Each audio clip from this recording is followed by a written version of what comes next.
Hello everyone, welcome to PNYC education. आज आपला topic आहे व्हॉल्यूम ऑफ कोन.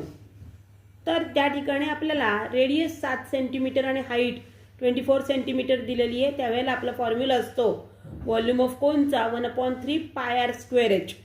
पायची व्हॅल्यू बरेचदा आपण ते लिहिली नसेल ब्रॅकेटमध्ये तर 22/7 घेतो, म्हणजेच 1/3 multiplied by 22/7 multiplied by r² म्हणून 7 × 7 × h इज 24. एक लक्षात ठेवा की ज्या वेळेला आपल्याला डिव्हिजन मल्टिप्लिकेशन असतं आणि जर आपण रिड्यूस करू शकत असू तर पहिल्यांदा रिड्यूस करायचं, less chances of mistake in further.